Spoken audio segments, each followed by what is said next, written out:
बहू के हाथ। घर की बहू शीना को इस बात का बड़ा घमंड था कि जिस काम में वो हाथ डालती थी वो काम अच्छा हो ही जाता है। शीना की हर बात में हाथ का इस्तेमाल जरूर होता था। एक दिन शीना का पति आकाश उससे कहता है, कल जो वो भिंडी बनाई थी ना तुमने, वाह वाह वाह वाह, मजे आ गए। मैंने अपने हाथों से बनाई थी। मेरे हाथों में वैसे भी जादू है, जिस चीज को छू लेती हूँ सोना बन जाती है। अब ये थोड़ा ज्यादा हो रहा है। मतलब अगर हर चीज को छू के सोना ही बना देती हो तुम, तो हमारे नाम के पीछे भी मणि लगा देते हम। चुप रहो, मुंह पे हाथ रख लो, कुछ भी बोलते रहते हो। शीना की सास बगिया से पूजा के लिए फूल चुन रही थी। सुंदर, अति सुंदर, कितने प्यारे गुलाब के फूल हैं, भगवान जी खुश हो जाएंगे। मैंने अपने हाथों से जो पौधा लगाया था, मेरे हाथों की कोई भी चीज बेकार नहीं जाती। हाँ बेटा, सही कह रही है, इसीलिए तो तुम्हारे पिताजी से मैंने अपने बेटे के लिए तुम्हारा हाथ मांगा था। और उन्होंने हाथों हाथ में मेरा हाथ आपकी बेटी के हाथ में दे भी दिया था। हाँ बेटा, वो तो है, पर मुझे ये बता, तू ये हर बात में हाथ क्यों बीच में लेकर आती है? माँ जी, पंडित जी ने हाथ मेरा देखकर नैनीताल में कहा था कि मेरे हाथ जगन्नाथ हैं, मेरे हाथों से कभी कोई काम नहीं बिगड़ेगा, तो मेरे हाथों की तारीफ तो मुझे करनी पड़ेगी ना।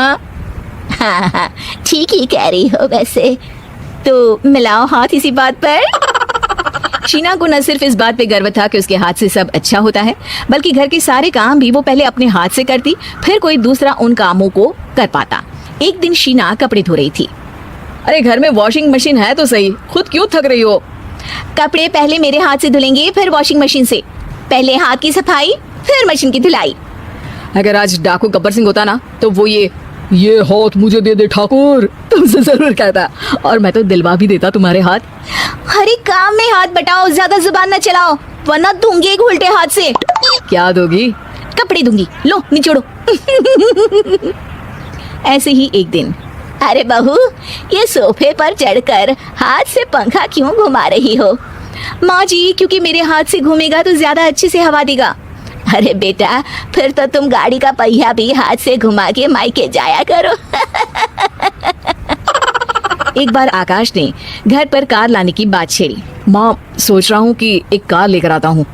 ले ले बेटा, क्यों नहीं? अरे पैसे हो तो हवाई जहाज भी ले लेना। हाँ, पैसा तो हाथ का मेल है, ले लेते हैं। इस हाथ पैसे देंगे, उस हाथ कार ले लेंगे। मुझे तो लगता है कि बहू कार भी अपने हाथों से धक्का लगाकर घर लाएगी। वो तो नहीं करूंगी, लेकिन सबसे पहले स्टीयरिंग पर हाथ मैं ही लगाऊंगी, ताकि गाड़ी का आना शुभ हो। अरे घर ले आने तो दो, फिर हाथ लगा लेना। लेकिन शीना नहीं मानती। अगले दिन ही सब कार लेने जाते हैं। शीना सेल्समैन से कहती है, भैया ये कार बहुत पसंद है, पैक कर दो। अरे ओ भगवान, 2 मीटर कपड़ा नहीं है जो पैक करवा ले, जरा चला कर तो देखने दो। यस सर, बिल्कुल, टेस्ट ड्राइव कीजिए ना। अरे नहीं नहीं, सबसे पहले मैं हाथ लगाऊंगी गाड़ी को, मेरे हाथ अच्छे हैं। अरे यार, हाथ तो मैं भी धोता ही हूँ, और आजकल तो सैनिटाइजर से भी धोता हूँ। मेरे काम में हाथ ना अड़ाओ। अरे टांग ना अड़ा होता है भाग्यवान, हाथ नहीं। शीना ड्राइविंग सीट पर बैठ जाती है और आकाश उसे गाड़ी के फंक्शन समझाता है। देखो शीना, ध्यान रखना, ये है स्टीयरिंग, इसे राइट लेफ्ट जाएंगे, ये है एक्सेलरेटर, इससे स्पीड कंट्रोल कर सकते हैं, और उसी के पास में है ब्रेक, जो तुम्हारी जुबान में शायद मिसिंग है। ठीक है, ज्यादा भी सिखाने की जरूरत नहीं है। मेरी माँ तो कहती है कि मैं अगर अपनी शुभ हाथ लगा दूं तो जग घूम जाए, तो ये स्टीयरिंग क्या चीज है? शीना गाड़ी स्टार्ट कर देती है और स्टीयरिंग को घुमाते हुए एक्सेलरेटर पर धीरे से पैर रखती है, और शोरूम के बाहर के एरिया में ही गाड़ी घूमने लगती है, जहाँ दूसरी गाड़ियाँ भी रखी हैं। देखा मेरे हाथों का कमाल। अब ब्रेक दबा दो, आगे गाड़ी है। शीना आगे गाड़ी देखकर घबरा जाती है और पाँव गलती से एक्सेलरेटर पर पड़ जाता है। कार आगे खड़ी एक बड़ी गाड़ी में घुस जाती है। दोनों कार से उतरते हैं। सेल्समैन भागते हुए आता है। अरे 7 लाख की गाड़ी खरीदने आए थे और 15 लाख की गाड़ी ठोक दी। Oh my God. आकाश की माँ, आकाश और शीना घबरा जाते हैं। इतना सारा पैसा कहाँ से आएगा? तभी वहाँ मैनेजर भी आ जाता है, पूरा माजरा समझता है।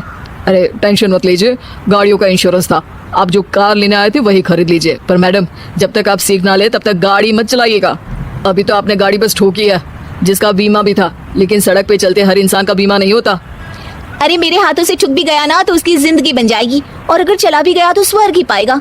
मैनेजर साहब, मेरे हाथ में कोई दिक्कत नहीं है, वो तो बस पाँव गलत जगह पर चला गया था।